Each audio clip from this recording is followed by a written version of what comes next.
बहन आ बहन के दुल्हा बहनोई तब यहाँ के बेटा है कि बहन हो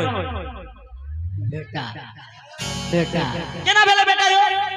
बराती बाबू जो माने छथिन धरती माता तो हमर किशोरी जी धरतीये से न उत्पन्न भेल छथिन यो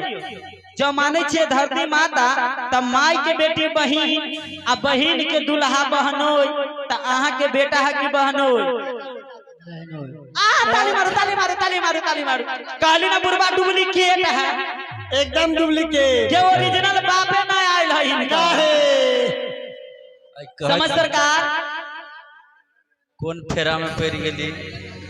समझी। अच्छा ये सब बात छोड़ू अपने के नाम की भेल अति हमरा पर तकै छी ओने तकना बुरबा हमरा पर गुटुर गुटुर तकै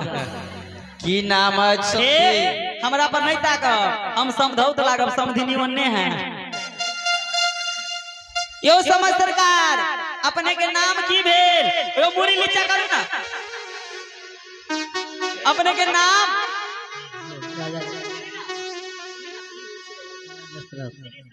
श्री श्री राजा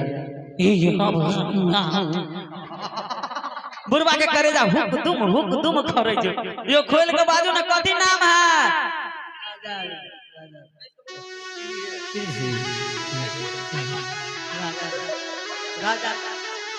यो हम तो जननी के यहाँ के नाम जाने छी लेकिन हमर पूरा समाज के आयल छथिन अहाँ के नाम जनले बिना हम लोग कोना आगा बढ़ब अहाँ अपने कैस का नाम कहियो नाम की भेल श्री राजा दशरथ सीढ़ी सीढ़ी केने आई सीढ़ी ए चढ़े वाला सीढ़ी ना है तो बुरबा का जो सीढ़ी पर सीढ़ी ए उनकर पैदवी है ना ओ सीढ़ी सीढ़ी कथी कहलिए यार श्री श्री चक्रवर्ती राजा दशरथ जी महाराज अहाँ के बाबूजी के नाम की बापो के नाम न जाने छी एने एने बेटा के कहियो बेगर बाप के धिया पुता यो बाबूजी के नाम कहियो अपन के कहियो चाहे पितियो के कहियो और नापे वाला गज पानी भरे वाला हद हे समझी हम बड़ा ऊंच सुनै छी कनी कैस के बजियो ना कथी कहलिए आज कल कनी श्री आज महाराज आयो बराती बाबू आज के अपना सब संस्कृत में आज के कथी कहै छी खस्सी आज के संस्कृत में खस्सी कहै छी हां हे आ धिया पुता रोड पर चलत रहिए त कहियो बोतो होतो तब बुरबा के रात में होतो तब कनी खातो तब बुरबा जातो के ओना न करे हे हां समझी लेकिन छुच्छे गाय बिना पछौटे के लगतो इना दुहे लगी है ए सखी आहे ये समझी के स्वागत न कर काला समझी अपने के स्वागत हम तो करू करू करू और तो नीचा से करू कि ऊपर से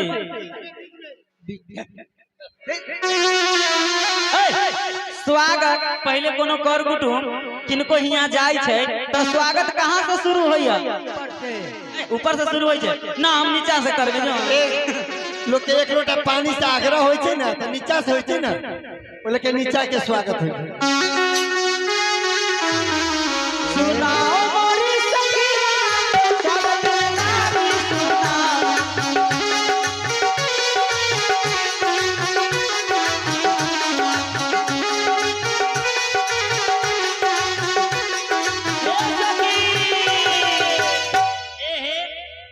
पहले रुक जाओ बुरबा के देखे दू जूता खोले दू जूता के खोल दे ए ई जूतो न पहन के आलो है ये फाटल होगे आहे कथी ये समाधि के फाटल होगे आहे कथी फाटल ह ये समाधि के भर भर बेमाई फाटल ह बेमार फट गेले ये ऑपरेटर भाई से मोबिल ला ना हे मोबिल ना ऑपरेटर है हो गिरीश का गिरी आई बुरबा के बेमाई में भर दे पूरा एकदम भर देबे तो ठीक भर हे ये राजा समाधि के टूटा नहीं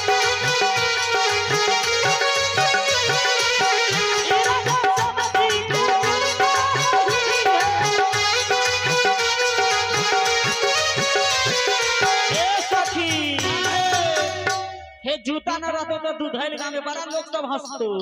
हाँ हे हिनका की करा हे की हे सुखरी वाली वाला सैंडल पेला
समझी के एने पोशाक हो जालो हाँ आयल भगवान रामचंद्र जी के विवाह करे बेटा के आ धोती न देखे समझी के धोती के लिए रुपेश जी दिलखिन 20 रुपया लाज ना हो छो कोनो गतर हे ये राजा समझी के धोती नहीं है धोती नहीं है समझी के धोती नहीं है हे सखी हाँ है धोती न रहतो तो मिथिला में की उपाय करा एक कन्या वाला ए सखी हाँ है हे हिनकर कन्या वाला साया पेन्हाओ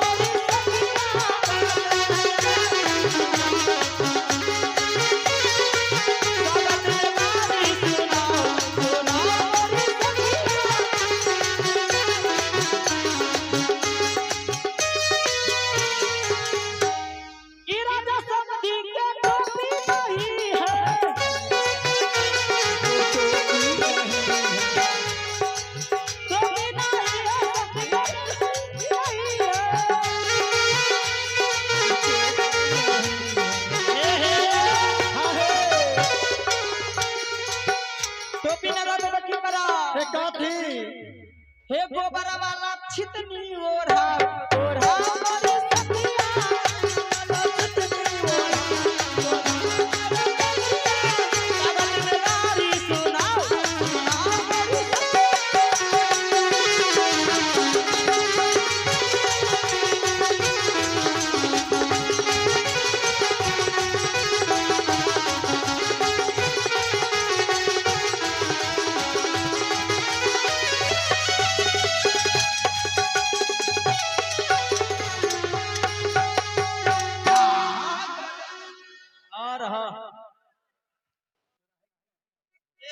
ओते तंग न कर समझी की भाग्य की डेरा पर समझी की करती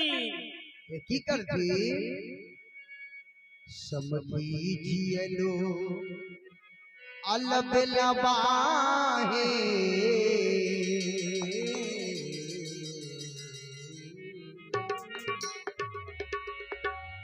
समझी जियलो अलबेला बाहे दुलराई छी